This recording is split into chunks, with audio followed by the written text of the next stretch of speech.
Gente, esse homem aqui, ele é atirador, né? Instrutor de tiro, mas também é atirador, né? Sim. Ele é policial, ele tem uma banda, é um monte de coisa, né, Marcelo? Tudo bem com você? Tudo bem, satisfação, obrigado pelo convite. Seja bem-vindo. Muito obrigado. Pra gente falar sobre um assunto que é polêmico, na verdade, né? Quando a gente fala em porte de armas, as pessoas ficam achando que é muito simples conseguir o porte de arma.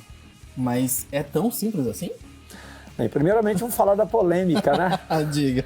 Acho que é importante a gente falar sobre a polêmica relacionada à arma de fogo, que é um objeto muito demonizado, né? Mas na realidade não é tanto assim. Se a gente for parar para pensar, foi a arma que nos trouxe até aqui, não? Veja que se você pensar na evolução histórica, a gente tem que fazer uma avaliação um pouco mais profunda, né? A evolução histórica do ser humano, o que nos fez dominar o planeta foi a nossa inteligência. Tá? E a nossa inteligência, porque somos um dos seres mais frágeis, né, da natureza. A nossa inteligência nos fez desenvolver ferramentas.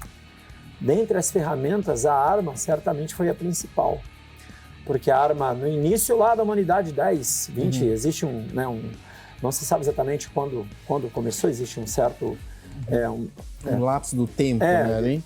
Mas lá atrás foi justamente a criação de um instrumento chamado arma, que nos propiciou, primeiro, lutar contra os nossos predadores, depois conseguir alimento. Não é?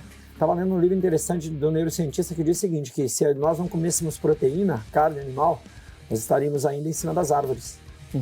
Ou seja, foi por intermédio desse instrumento que toda a história, foi permeada toda a história da humanidade. E a arma de fogo, na realidade, é uma evolução daquilo que é um instrumento que permeia toda a humanidade. O que talvez foi modificado foi o que essas armas elas começaram a ser usadas entre pessoas. Isso mas é justamente a evolução também, né? Trouxe, porque a defesa do território, a defesa do curso d'água, a defesa da alimentação, né? Da aldeia como um todo. Isso também, inclusive, do próprio hominídeos contra outras espécies, né? Sim. Inclusive, atribui-se o desaparecimento do homem de Neandertal, por exemplo, em razão da nossa atuação enquanto espécie. É óbvio que, com a evolução, o ser humano é ser humano, né? Passa-se a utilizar o armamento das mais diversas formas, inclusive de formas cruéis, aí, sendo a arma de fogo um dos protagonistas. Mas a arma é só um objeto. Quem utiliza é o ser humano. Tá, e aí eu vou pedir justamente isso. Já começamos na polêmica. Mas aí eu quero a coisa mais específica no sentido que eu quero saber. É porque as pessoas precisam aprender a utilizar. Exatamente. Por isso que a escola, ou pelo menos assim, os mecanismos de aprender a utilizar a arma são importantes. Exatamente. E aí que está o nosso grande problema. Nós temos na televisão, né, onde eu estou, um dos problemas relacionados àquilo que se gera relacionado à arma de fogo no filme, na novela, que torna tudo muito fácil. Eu sempre faço uma brincadeira, nós temos um curso de instrutor de tiro, formando instrutores de tiro, eu sempre faço uma brincadeira com os meus alunos, que é o seguinte, na televisão, aquela senhorinha grávida de 90 anos, pega o fuzil mais complexo, monta, desmonta, manobra, atira, vai lá e resolve, dá tudo certo. Todos os disparos ela acerta, não acerta nenhum disparo nela. No final acaba dando tudo certo.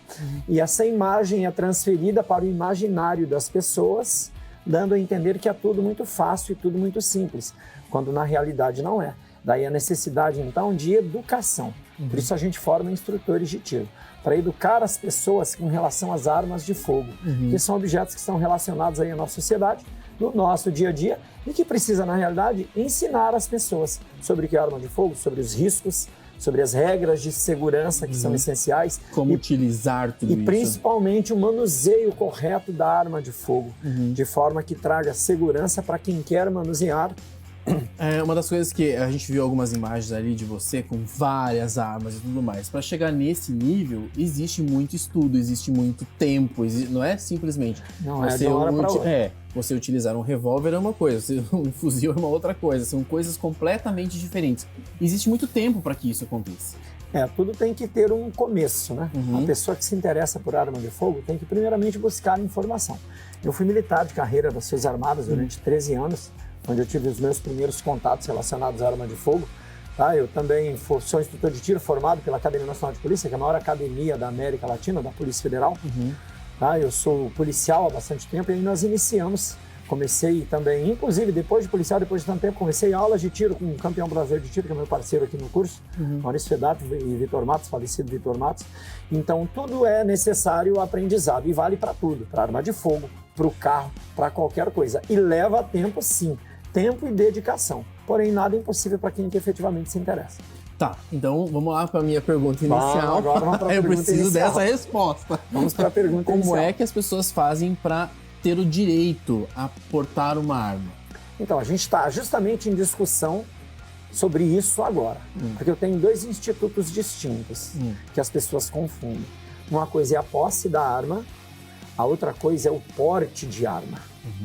Possuir uma arma de fogo é você ter a posse na sua residência ou no seu trabalho, se por acaso você for ali o responsável pelo seu trabalho. Então, o dono da loja, o dono do escritório. Você tem a posse. Possuir a arma de fogo para a sua defesa. Não confundir com o verbo portar, porque portar a arma de fogo dentro da sua habitação você vai poder também. O instituto chamado porte de arma é uma autorização dada pela Polícia Federal para que o cidadão circule nas ruas com a arma de fogo, portando a arma de fogo. Ele possa estar circulando na sociedade com a arma junto com ele. Com as devidas restrições. Por exemplo, o porte chamado... São vários tipos de porte, né? Vamos isolar o porte civil. O porte policial é uma coisa, o porte civil é para que o cidadão possa circular. Então, por exemplo, ele não pode ir num local com aglomeração, não pode ir na igreja com uma arma, ele não pode ir no estádio de futebol com uma arma. Isso já é garantido por lei, já é proibido por lei. Sim. Mas ele poderá portar no deslocamento para o seu trabalho, quando ele for à casa do seu amigo, quando ele for, ou seja, para a sua defesa, ele poderá portar a arma de fogo. Então, são duas autorizações distintas. Primeiro, busca-se adquirir a arma e, após adquirir a arma, provando a efetiva necessidade, é possível a concessão do porte, que aí é bem mais complexo, né? O próprio teste para o porte é bem mais complexo e também a burocracia é muito maior e a análise é muito mais fina. Mas então eu posso comprar uma arma e ter na minha casa? Pode Isso ter é na liberado. sua casa para a defesa, pode. É liberado. O que não é liberado para a população no geral é portar uma arma em todos os lugares. Em todos os locais, enfim. Isso, tudo é avaliação. Tá? Então, por exemplo, para adquirir uma arma de fogo, você vai ter que cumprir os requisitos legais, que são diversos. Tá. Por exemplo, idade 25 anos, você vai ter que apresentar várias certidões da justiça, da polícia, tá? Atestando a sua boa conduta. Você vai passar por um exame psicotécnico, você vai fazer... Isso para comprar. Para comprar só. Isso que eu acho interessante. Você pode comprar, desde que você tenha uma série de todos os requisitos requisitos legais. As pessoas não sabem Não disso. sabem disso. Mas eu já vou deixar uma pergunta para você pensar, refletir. O bandido passa por isso para adquirir sua arma? Não, né? Então, voltando, só vai refletindo aí. Voltando, você vai ter uma série vai fazer uma prova teórica para provar o seu conhecimento, vai fazer uma prova prática de tiro com um instrutor credenciado pela Polícia Federal. A partir daí, você vai adquirir vai ter o direito de adquirir essa arma. E essa arma é para permanecer na sua residência. Ok. Entendeu? Ou no seu local de trabalho, Sim. se você for o responsável pelo local de trabalho, for o proprietário, gerente ou algo assim. Sim. Tá? É possível se deslocar com essa arma? Sim, perfeitamente, para fazer o treinamento no stand de tiro, com a guia, na mudança de endereço, mas essencialmente você permanecerá no seu trabalho com a arma de fogo ou na sua casa com a arma de fogo. Já o porte é uma análise bem mais profunda. Você vai ter que comprovar faticamente, por exemplo, que está sendo ameaçado ou que há uma outra necessidade, por exemplo, se é um dono de loja de armas. Né? E aí você tem que, para você portar a arma, você tem que fazer ter um novo curso. pedido. Você tem cursos específicos para Você isso ou não precisa ter um teste. curso? Não tem um precisa teste. ter um curso. Você precisa fazer um teste que é bem mais difícil do que o curso, do que o teste para aquisição. Entendi. Mas é possível também. Perfeitamente, desde que você comprove a chamada efetiva necessidade. Faça todas as coisas que a legislação pede. Exatamente. Só isso, cumprir o que a lei determina, passa pelo crivo da Não é Polícia simplesmente Federal. numa loja comprar. Não é simplesmente. É isso que às vezes as pessoas confundem, né? Essa é uma questão bem interessante. E a crítica à arma de fogo, por achar que é algo fácil, que aumenta a violência, não aumenta a violência, se sim ou se não. E aí surgem os pseudo-especialistas Eu nem estou me considerando especialista. Eu só não quero que quem não entenda não fale bobagem. Sim. Tá? Os pseudo-especialistas surgem fazendo várias afirmações que eu não sei de onde tiram, justamente para falar isso ou aquilo sobre arma de fogo, sem conhecer efetivamente o que é arma de fogo, para que serve, como opera, e sem citar principalmente essas diversas restrições para ter acesso a uma arma de fogo. Podemos conversar outro dia, hein, Marcelo? Muito mais. Já está marcada a próxima entrevista. A próximo bate-papo aí. Obrigado mais uma vez pela presença aqui. Estamos à disposição.